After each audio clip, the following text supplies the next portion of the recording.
Yeah, I guess Luke or Anthony, either one of you guys can take this, but you guys are now 1-5 in quad one games. Been a lot of struggles against quality opponents. What do you see is happening? What's going wrong in those games?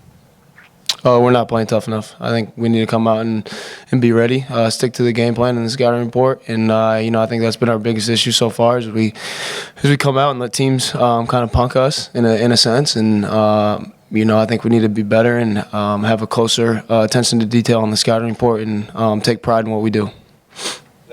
Again, I guess for either of you, just defensively in particular, just are there things that are just kind of breaking down at the moment that maybe in real time you're struggling to fix, whether it's penetration or it's covering shooters in certain areas? To be honest, there's a lot of defensive schemes that we could run, and it really doesn't matter what we do if we're not going to do it hard with effort and toughness. And I think that's what it comes down to. Obviously, they have some really talented players on their team. They're a good team, but we know that we're talented and we're a good team as well. We just aren't matching anybody's toughness or togetherness or effort right now, and I think that's the problem. For either or both of you, I mean, the slow starts have been kind of an issue throughout the season. What's kind of been in the issue kind of coming out in these games kind of flat? I mean, do you sense that in practice at all? Is there an issue? I mean, where do you see that coming from? It shouldn't be. Offensive starts shouldn't really determine how we play the game. I think it all comes down to defense. If we score above 55, 60 points in a game, then we need to be able to win games like that. So regardless if it's slow starts, fast starts, whatever it is, I don't even think we started out slow today. It was like 10-8 after the first four. So, at the end of the day, it starts on the defensive end. So regardless of how we play offensively, how we shoot the ball, we need to have the pride and be able to sit down on defense and grind out games. Anthony, back-to-back 25-plus point losses. It hasn't happened since 2008. What do you guys do as players in the locker room to kind of just carry on like normal and with a winning mentality? I don't think we carry on like normal. Obviously, things need to be addressed between, players and themselves and players and each other. And I think that's really the root of it is we just got to lock in, look in the mirror, and understand how embarrassing this is and how unacceptable it is, and just understand that nobody gets where they want to go if the team doesn't win. So just reassessing everything and setting our priorities straight, man to man and man to himself, and just finding ways to win games. Hey, Luke, can you kind of explain what happened there at the end and how frustrating all of that was just for it playing out the way it did? Yeah, I think it got blown way out of proportion. I went and talked to the Illinois staff after and said I had no bad intentions. It was simply a box out. I got called for one in the first half, which was awful as well. I mean, that's what we're taught to do, go hit your man and turn and box out. So that's what I was taught to do, and that's what I did. I don't think Balo reacted in the right way. He stood up for me. Miles stood up for me, which I really appreciate. That's what a team looks like.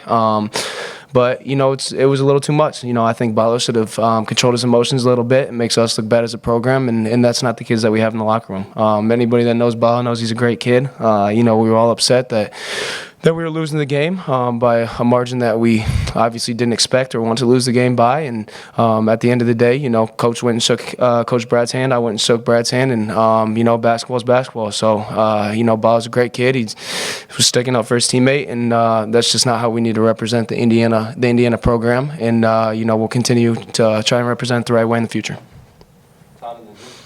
Anthony, tomorrow is a new day, I guess. But from the standpoint of a veteran like yourself, where does it start in terms of the approach of turning this in the direction you want it to go? What's kind of your approach to that? That's tough.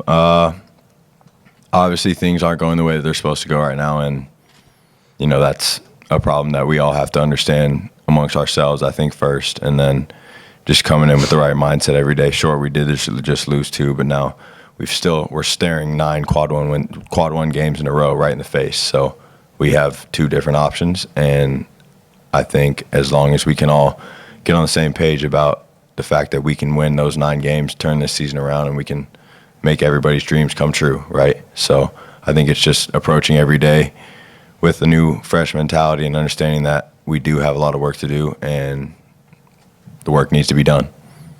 Jim and Seth. either one of you, but Anthony, since you've been here the longest, you've already acknowledged what you guys probably need to do as a team and whatnot. But my question is, how this late in the season does a team not come out prepared to play, not come ready to give everything, not come ready to do all the things you guys have spoken about? Sure. Well, winning's obviously hard, and like Luke said, at the first media timeout, it was 10-8. So it's not like we weren't coming out ready to play per se. I think it's just understanding how hard winning is and what it requires, and the fact that you have to be able to sustain punches, remain composed, and take the runs, because it's a game of runs. And we have to get better in that department, and just remaining composed, staying true to our scouts, staying true to our offensive concepts and the things that we've had success with in the future. It just can't be done in spurts, and it's got to be able to be done when it gets tough. So I think that's really what it comes down to, and hopefully we'll be able to put that together. Last question, Seth.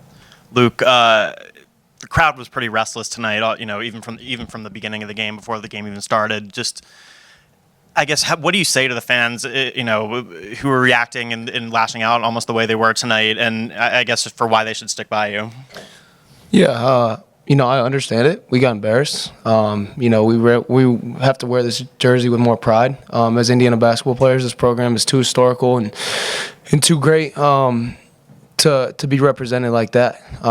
But to all those fans that were booing and are so negative on social media, just don't switch sides when we get this thing turned around. We all got the confidence in our teammates, got the confidence in our coaches. So just stay on that side when we start being successful again. Agreed.